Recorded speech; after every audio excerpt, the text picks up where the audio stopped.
So I think, what is it? It's 11:32, at least in Melbourne. So I might get started and welcome you all to this virtual open house presentation for businesses interested in the UN Global Compact and in the UN Global Compact Network Australia, which is us. This presentation is being held on the lands of the Wurundjeri people of the Kulin Nation, and I pay my respects to elders past and present. Next slide, please, Emilia. Please meet the team. We are 9 permanent staff based in Melbourne, Sydney, and Hobart. On this call today is Emilia Maubach, our Marketing and Communications Manager, and presenting with me today is Simiao Yu, our Participant Engagement Regional Manager, joining us from Beijing today after having traveled extensively lately. Next slide, please. Before we begin, I'd like to run over housekeeping. You can use the chat function to introduce yourself and to find links that we will be sharing during today's presentation. The chat function also allows you to ask questions at any time. However, we will be answering questions after the presentation only. If you've got any technical issues, please contact us on the phone number listed on the slide. And this presentation is being recorded, and we will share the link over the coming days with you. Again, we will have time to respond to your questions after this presentation. Next slide, please. So, welcome everyone. In today's presentation, we will introduce ourselves both on the global and local level. We'll talk about the challenges the private sector is facing, but also about how its commitments and leadership can shift the dial. We will talk about how we support business, talk you through the benefits and the business case of joining the United Nations Global Compact, and explain how you can join the initiative. And we will answer your questions. And with that, let's start at the beginning, and I will hand over for that to Simiao Yu. Thank you, Greta. So who we are? The UN Global Compact is the United Nations Corporate Sustainability Initiative. It was back in the year 1999. The former UN Secretary General, Mr. Kofi Annan, you see on the screen here, who proposed to initiate a global compact of shared values and principles so it can bring a human face to the global market. At the time, there were 40 company CEOs. They signed up, and then they created the UN Global Compact along with the United Nations. So that was about 25 years ago. And next, please. Participating companies, they join the UN Global Compact because they want to create a better world for all. What they do is they commit to align their strategies and their operations with the 10 principles of the UN Global Compact. And at the same time, they commit to advance the UN Sustainable Development Goals, the SDGs. The 10 principles of the Global Compact you see on the left side of the screen. They were developed from UN declarations and UN conventions. They cover 4 areas you see on the screen: human rights, labor, the environment, and anti-corruption. So they are the heart of the UN Global Compact. I see these principles as a baseline of doing no harm and a baseline of business integrity. So we are creating this common ethical and practical framework for operationalizing corporate responsibility. And at the same time, you see on the right side of the screen, these are the colorful icons, and these are the UN Sustainable Development Goals, the SDGs. As part of the UN Global Compact also has the mandate to deliver the UN SDGs. So we work with companies participating in the UN Global Compact who publicly support the achievement of the goals, and then we work with companies to set these ambitious goals along their operations, and together we hope to achieve these goals and create the world that we all want. So that's what we do. Next, please. Here you will see our progress. If you recall 2 slides ago, I mentioned there were 40 companies, they joined the UN Global Compact in the year 2000. And now we have grown into the world's largest corporate sustainability initiative. We have more than 20,000 companies committed to the principles, and they are coming from more than 160 countries. So we are very global.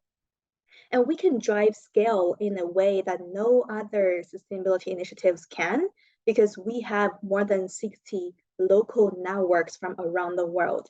And they are our local offices on the ground. So with the local and regional activities to help companies to deliver according to these principles with local and tailored expertise. In Australia in particular, we have more than 300 participants in the network contributing to the world's sustainability agenda. So we sincerely welcome all of you to join us. Emilia is also sharing a link to our website of local participants, so you can also see who is part of the initiative from Australia. Right, next please. And now, after we have told you about who is the UN Global Compact, let's now talk about the world's progress and what we are doing around sustainability. As many of you know, this year is a very special year because we reached the midpoint of delivering the UN SDGs by the year 2030. So I have some insights to share with you. They are fresh insights, so welcome to the session today. These insights came from the UN SDG Stocktake survey, which was released last month at the UN General Assembly Week. And this report, they outline some of the big challenges businesses are facing right now. And we're also going to cover how we are helping you to step up. And the data from the report came from a collaboration with Accenture, and we surveyed about 3,000 businesses, and we also did a lot of ESG analysis. So this is really one-of-a-kind business insight. So now let's take a look at the impact the private sector on the SDGs so far. So let's start with some unfortunate news. At the current rate of change, 85% of the 169 sub-targets of the SDGs are showing either limited or no progress or a reversal in progress. And none of the SDGs are on track to achieve by the year 2030. So we are halfway to 2030, but we are not halfway there. Next. Please, thank you. And we are seeing a strong commitment coming from the private sector, which is also interesting. So for example, company CEOs, they're committed to their role as sustainability leaders, as well as protecting and advocating for their local communities. The CEO's commitment increased 15% on the SDGs in the past 9 years. And about 78% of the business leaders, they actually changed a product or service to align to the SDGs. So we see a lot of progress being made so far. And for example, more than 2,000 companies nowadays, they have developed a science-based target that's aligned to the scenario to keep the global temperature increase within 1.5 degrees. And also through the UN Global Compact collaboration with companies through a program called SDG Innovation Program, we saw 300 businesses launched an innovation product to scale up their sustainability efforts. So a lot has been done, but despite the commitment, there's still more to do because we are still not on track to deliver the SDGs. Next, please. So now we see only less than half of the business leaders, they believe the private sector is doing enough. The issue is the ambition coming from the private sector is way too low. 91% of the companies, they have made a commitment to at least one of the SDGs, but, thank you, Amelia, only 39% of these companies actually have the target that's aligned to the societal needs. So we see the commitments are there, the commitments are not ambitious enough to reach the targets. So now let's take a look at a few areas on the challenges and opportunities. Great, so here on gender equality is still behind targets, behind our progress. Only 5% of the Fortune Global 500 companies are led by a female CEO right now. And you see here, we still need 257 years to close the gender pay gap. However, there are some opportunities as well. 6 simple pro-women actions on pay and conditions will actually close 2/3 of the pay gap. So there's challenge and opportunity at the same time. Next is on decent work and labor rights. 1/3 of the workers worldwide currently they earn less than what they need to afford a decent standard of living. However, opportunities also remain. 26 million workers, they could be lifted out of working poverty by corporate collective action to deliver a living wage across agriculture, mining, fishing, forestry, and manufacturing. Next, then let's look at climate. Yes, 34% of the companies, they have a public net zero target, which is great, but not all of them are actually aligned to the science-based target, and not all of them are aligned to the 1.5-degree pathway. And we also see the opportunity.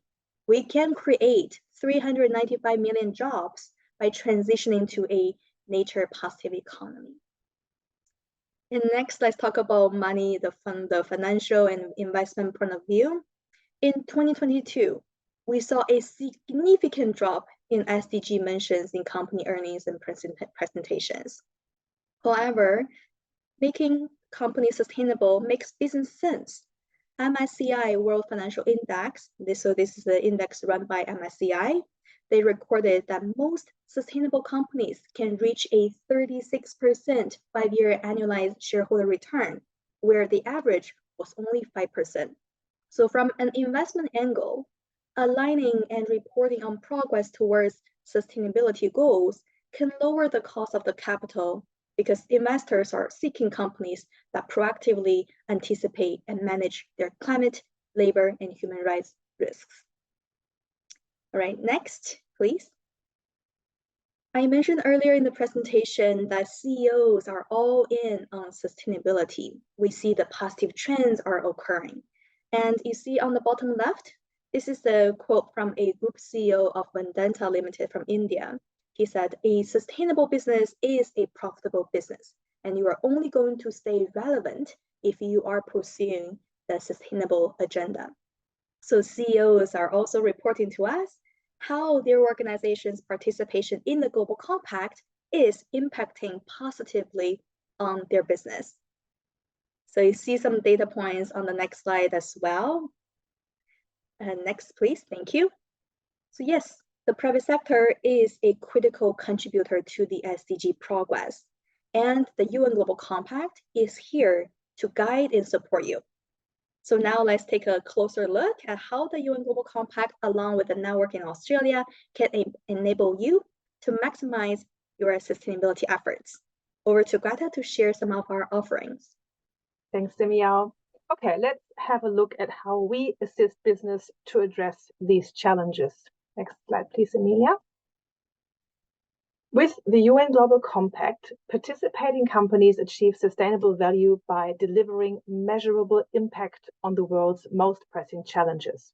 First, we enable companies to drive impact on specific goals where a business has an outsized effect on outcomes. The idea is not to regard the SDGs as a tick box exercise, but whatever is material to you, you can report about and against. Second, with the Global Compact, companies of all sizes, geographies, and sectors across value chains and through entire ecosystems can contribute and scale ambitious action to deliver these goals. And third, companies can make measurable progress and communicate it through a trusted reporting platform. This is possible through our new communication on progress. Next slide, please, Emilia. Thank you. We have identified 7 focus areas, also known as our lead and shape areas, where the business community can have a strong impact. We have designed a portfolio of initiatives that help you deliver on them. They are human rights, labor and decent work, climate change, anti-bribery, anti-corruption, gender equality, and the integration of the SDGs, or when we talk about sustainable development, this is what we are referring to. And last but not least, transformational governance. These are at the heart of the UNGC 10 principles and the UN Sustainable Development Goals. Our programmatic offering comes out of these focus areas, with examples being our modern slavery community of practice, our climate ambition accelerator, offerings on greenwashing and governance, biodiversity, circular economy, and other networking events. Next slide, please, Emilia. Events include local offerings, such as our annual dinner or our annual dialogues on business and human rights, as well as on anti-bribery and corruption. And globally, our participants have access to events such as the annual Private Sector Forum, the Leaders Summit, etc. I will cover the Academy on a separate slide just after this, because I think it deserves a little bit of extra attention. Peer learning groups, I'm going from left to right through this deck. Peer learning groups and accelerator programs both focus on specific areas, such as climate action or the SDGs. They are being offered globally and can be run as so-called local tracks by us, the local networks. So this year, we have run a local SDG Ambition Accelerator, our first Business and Human Rights Accelerator, and a Climate Ambition Accelerator. These are 6 month programs that see 1 to 2 company representatives attend on a monthly basis over 6 months, and in between you access the previously mentioned Academy for content and learning. Simiao mentioned the SDG stocktake in the report last month. As part of this global review, the UN Global Compact has launched a global campaign, Forward Faster.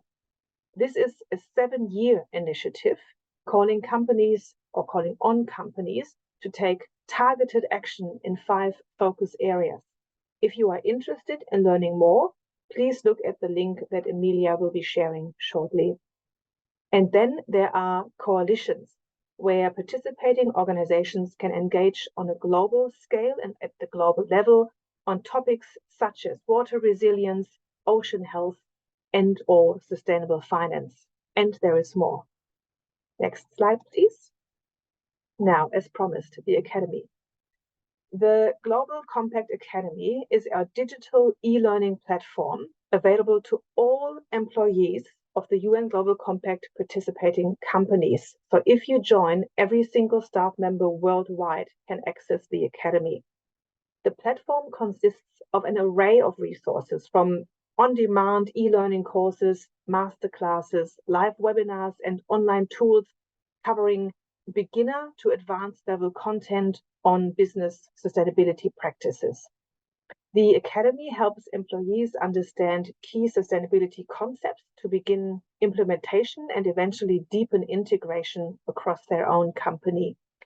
Resources are available at the global, regional, and country level and are all translated into multiple languages, currently English, Spanish, French, Portuguese, Chinese, and German. I've had no involvement in the German translation, by the way. Examples of Academy content include our e-learning course on gender equality or our webinar on what human rights means for business. There is much, much more. I would be delighted to share with you our brochure about this year's content, and we are adding more and more every year. Next slide, please, Emilia. Thank you.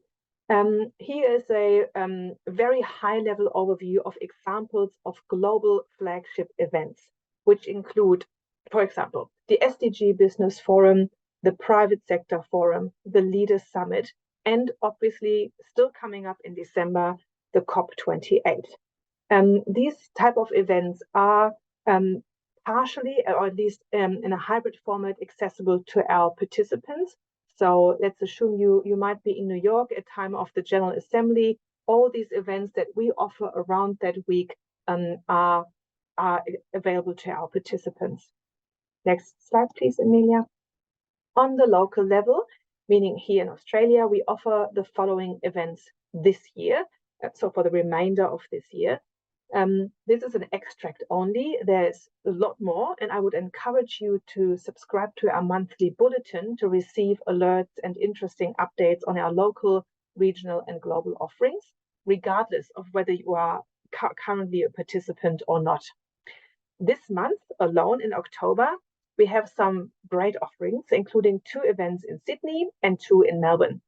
In November, You will get to engage with us online as part of Sustainability Reporting Month, which is a webinar series for participants for which you can register through contacting us directly. Again, you would have to be a participant. Emilia, I think, has already shared the link to our events page for you to have a closer look at what's coming up. And the next slide, please. Now, how to actually join.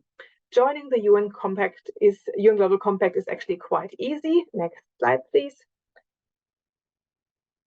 The first step is to review the application guidelines. The second step is the preparation of your letter of commitment, or LOC as we call it. In this letter, your organization commits to the 10 principles and to together help us achieve the Sustainable Development Goals. You do not have to write this letter from scratch. There are templates available. And then the third step is to fill in the online application form. The global team then reviews your application, and upon successful acknowledgement of your application, I will reach out to you directly to welcome you to the Global Compact here in Australia. Next slide, please, Emilia. And here's a recap of how you can join the Global Compact. So again, you complete an application form, including a letter of commitment, which needs to be signed by the highest level executive. Then you complete a UN-GCNA membership form. Contact us or me if you would like to discuss the initiative further or if you need help with your application. And once you've joined up, we'll get you set up with access to the UN Global Compact dashboard, the UN-GCNA's participant area, and ensure that your logo and organization profile are on our website. And also at that moment, you will then have access to the academy, which we talked about before. And then join us as we work with you to meet your sustainability goals. Now, we have reached the end of this presentation. Are there any questions? Let me have a look at the chat box. I haven't really had a chance to look at this as I was presenting. Yes, I think we see a question here from Ralph about the academy. So where you can see if your company is part of the academy when working for a global company. So if I'm not mistaken, Ralph, my understanding to your question is, if your company is part of the UN Global Compact, how can you keep track of the employees on the Academy Learning Platform? Because Greta mentioned, the Academy Learning Platform is open to all employees if you become a participant to the UN Global Compact. So you have unlimited licenses, you have unlimited access. So many companies actually use it as an engagement tool. They encourage all of their employees to use the platform. So what we can do is, first, any contact point of the company can log into our internal portal where you can keep track of every single person using the academy on our internal portal. So you can actually keep track of it. And the second is we can also generate user reports to you. So you can see who from the company accessed the work courses for how long. So many human resource teams, they use the user report to keep track of their journey. And some companies that also link the user journey to their performance or evaluation. So I hope I answered your question here. How can I see if my company has subscribed? Great question. So if you are a participant to the UN Global Compact, you are automatically granted access to the academy. So you don't need to subscribe. This is automatically given to you as part of the Global Compact offerings. Thank you, Simiao. That's great. I can see another question from Ralph Stein asking, is the reduction in SDG reporting because of increasing in reporting against GRI, TCFD, and country-specific sustainability KPIs and in the future ISSB standards? Well, I admit that I don't know the answer to your question. I would say that there is not so much a reduction in reporting against the SDGs. It is more that we don't currently see the progress towards achieving the SDGs. Our participants our business participants all submit an annual communication on progress to us, which is like the only requirement of membership and participation. And by doing this, you report against the SDGs. So some of our of this questionnaire, which I'm happy to share with you, the communication on progress is partially aligned with GRI and other global standards, but I don't necessarily think that the reporting against SDGs is reduced because of other reporting requirements. Look, the only answer that I can give you is an anecdotal one. I don't have actual data. I don't know, Simiao, if you have any further insights into this. Yeah, so I think this is a question from Ralph again, right? So I think I mentioned in my presentation, there's a drop in SDG mentions. So let me also clarify, I didn't mean that the reporting on the SDGs are dropping. It was just we found that back in the year 2022, there was a significant drop in SDG mentions in company earning presentations. So not necessarily the SDG reporting are dropping, they're actually increasing because many stock exchanges and governments are actually making a mandate for companies to report on ESG, to report on sustainability, and using the SDGs as a framework is also a very common practice. So the reporting on the SDGs are not dropping, it's just the mention of SDGs in company earning presentations, earning calls. So I think the reason behind that is because there are so many competing priorities that companies are facing right now. And then there is suddenly a drop in the SDGs mentions. But we also think this can be an opportunity because it can also unlock a lot of financial value if companies continue to embed SDGs or ESG into their decision making. That is amazing. Thank you for that additional context, Simiao. I can see a question. What happens if you miss a reporting period? Excellent question. That has not been asked before in a virtual open house. That is so easy to respond to. If you don't submit your communication on progress on time, there's a specific cutoff date every year, then your public profile has a little status sort of notification on it that would automatically switch from active to non-communicating. However, the moment you do submit your communication on progress, that switches automatically back to active. So we allow you a few months to submit your communication on progress. Obviously, we send you plenty of reminders, automated reminders. I would always be happy to set up a call if you have got questions. If there are any technical issues, the global team is amazing and very supportive in assisting and helping you. So nothing dramatic happens other than your public status being changed to non-communicating, which again switches back to active the moment you submit. Let me have a look. Yes, I think Peter has another really great question about gender equality. So happy to speak about that. So Peter said, if he recalls, one of the slides spoke to 257 years to close the gender pay gap. However, there's a link, it says it's going to take 160 years to achieve gender parity. So does it mean that we're already closing the gap when it comes to gender equality? That's a great question, Peter, and I'm so glad that you actually used the website. You are browsing the website called Forward Faster. So that's one of the initiatives the UN Global Compact recently launched to challenge and encourage companies to take even more ambitious corporate action. And one of the action areas is on gender equality. So when we talk about gender equality, we're talking about so many different things, right? So it says 160 years to achieve gender equality in terms of women's empowerment and participation. So that's more broadly about having women representation in senior management. For example, I mentioned in the presentation, there's only 5% of the companies in Fortune 500 list are currently led by female CEOs. So that's also part of the equality that we're talking about, having female representation in management, in senior management, so participation. And then 257 years, that data is particularly speaking about the pay gap.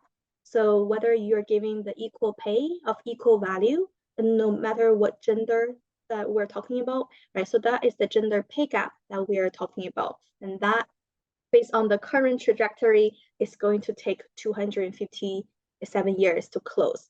But if we speed up, if we have collective action, for example, if you join the Far Faster initiative, one of the targets on gender is you commit to have equal pay for equal value in your business by the year 2030. So if all companies join that, we will definitely close the gap sooner.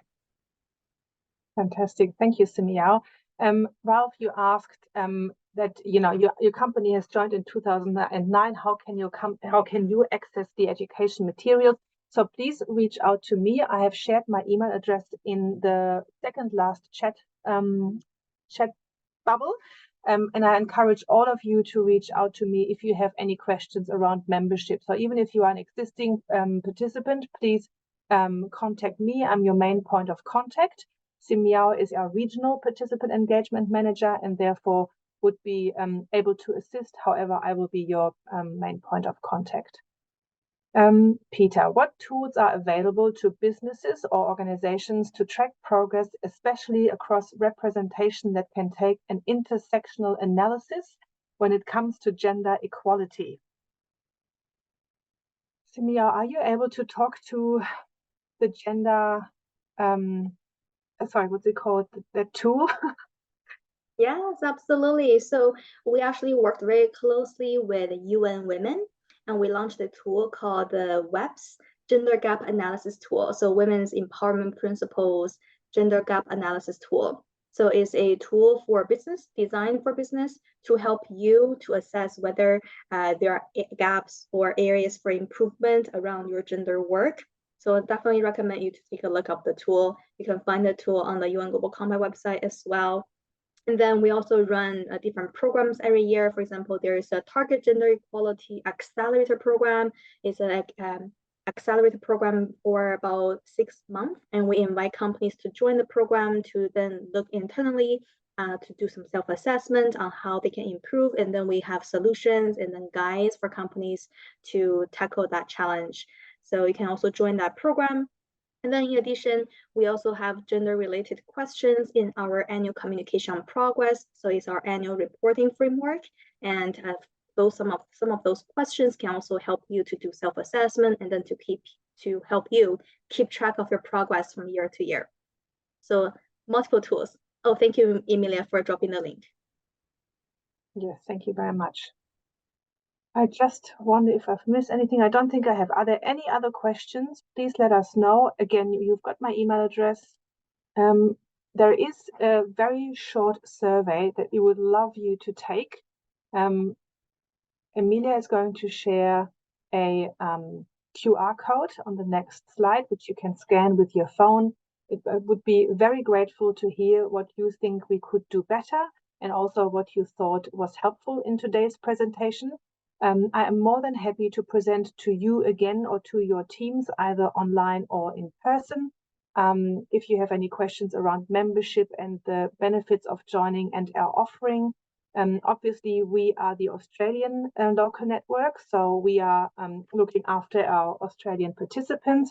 Simiao is looking after the entire region. So if you have questions around what other local networks in the region are offering, because maybe your business is spread across the Asia Pacific, then Simiao would be a best point of contact. And we also hold a lot of events such as webinars, for example, that are not necessarily for participants only. So you can join for free and learn more about our offering and how we assist businesses in aligning their strategies and operations with the SDGs and the 10 principles. Thank you very much, everyone. I can't see any further questions at the moment. And a thank you email will be going out to you shortly with the recording link. The recording link will also be on our YouTube channel in case you can't find it, or again, reach out to me. I'll be happy to help. Thank you, everybody, and enjoy the rest of your day and the rest of your week.